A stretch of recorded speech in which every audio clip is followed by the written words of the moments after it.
I like people to press play on my stuff and still be surprised.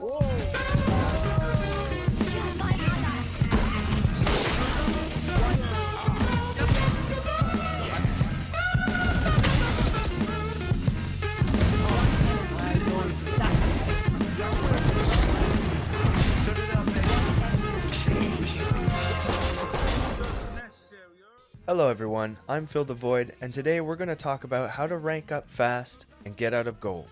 There are many players out there that are stuck in elo hell. They're good overall, but just can't seem to get themselves out of the lower ranks.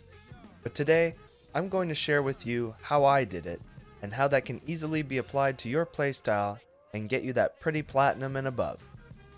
Quick disclaimer here, I'm not a pro player, and unlike other channels, I don't have 10k plus hours in Counter-Strike to fall back on. These mechanics were new to me since beta, and I've only had a PC for a year. I'm just a regular guy who wants to improve in a game I enjoy very much, and I'm assuming you guys watching this video are in the same boat. When I first started playing in the beta, I got placed Silver 2, but now in Act 1, I was Diamond. And I'm going to tell you how I made it there, and hopefully we can share our progress together. Alrighty, let's get into it. First and foremost, we have to talk about mechanics before we even get into the nuances of Valorant. We have to set a foundation for the overall feel and gameplay. With better understanding of the mechanics, the higher your chances are of success. Those mechanics include Crosshair Placement, Counter Strafing, and Recoil Control. Consider these the very core of Valorant. If you become skilled in these mechanics, you can easily outduel players and climb the rankings. So how do these mechanics work? Let's start off with Crosshair Placement. When people mention Crosshair Placement, they're talking about building the habit of placing your crosshair at head level at all times. But this is easier said than done. A seasoned Valorant player will know when to adjust the placement depending on the expected enemy's location and distance. Not only that, they will hold their crosshair where the enemy player will swing out to in order to compensate for reaction time.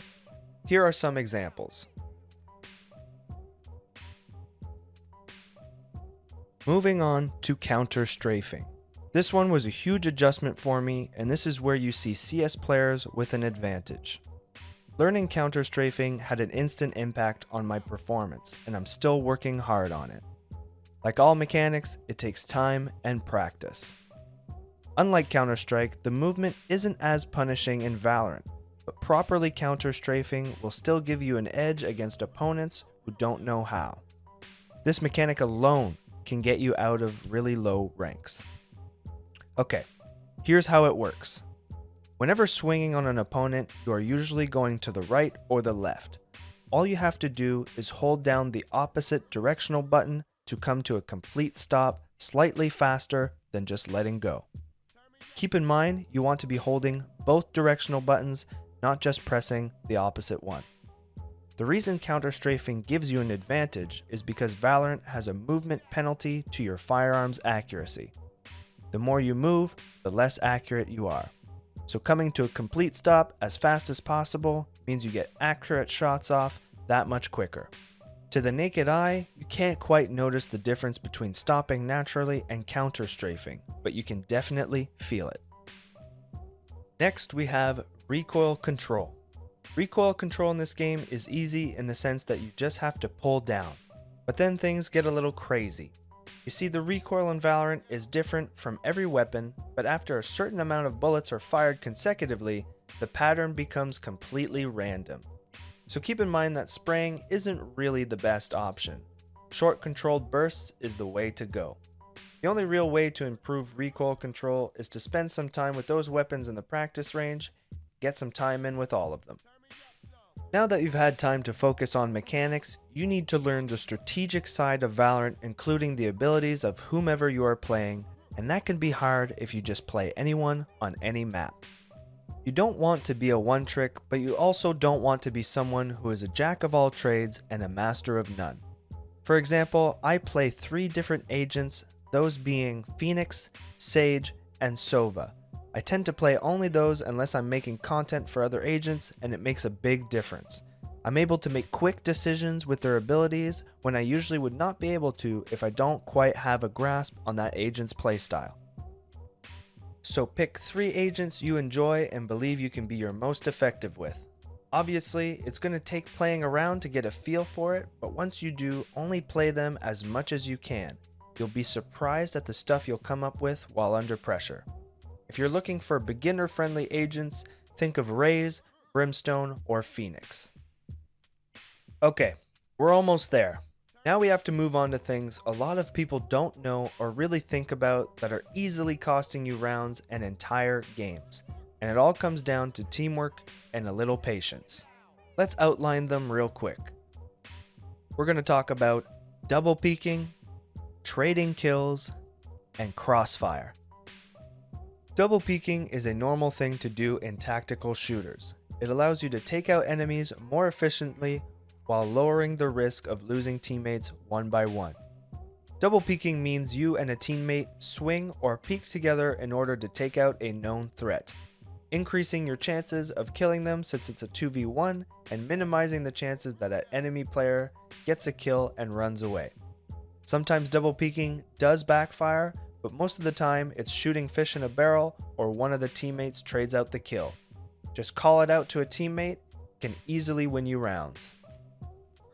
That actually leads us into the next topic, trading out kills.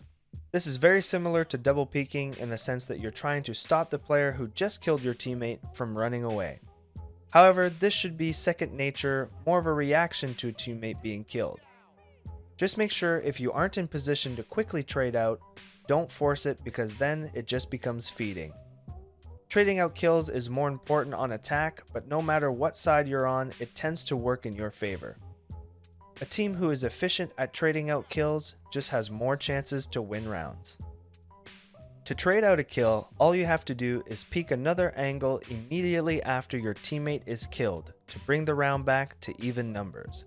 It has its risks, but letting your teammates die with no retaliation tends to be more devastating. The last big strategy topic is Crossfire. This one applies to defending sites. Crossfire is all about positioning yourself and teammates to create 2-on-1 situations as much as possible. This requires a little bit of threat prioritization during a major push, but can leave the attackers wondering what the heck happened as they run into a hailstorm of bullets from multiple angles. So how do you set up a Crossfire? Let's take C site on Haven for example. The enemy team is pushing through C long. We have a teammate playing garage and one on site. Once the main push starts, our garage player would rotate to get an angle on C long, while the site player positions himself to get an angle as well. Add a little coordination between the two players, peek together, and boom, here's a crossfire. Now, this isn't a surefire method, but it makes it a lot harder for the opposing team to figure out where they're getting shot from. The typical reaction is to shoot in the direction you're getting shot from first, leaving the other teammate with that split-second timing to clean things up. Getting multiple kills at the cost of one teammate is always an advantage. Take all these things I've mentioned today and work on them. I guarantee you will see a change in performance almost immediately because I did. Remember, you guys can get the ranks you want with practice and a little hard work. I hope this video helped you. If you want to see more content like this or a breakdown series, do not hesitate to smash that like button, comment, and subscribe. See you all in the next one. Good luck. Have fun.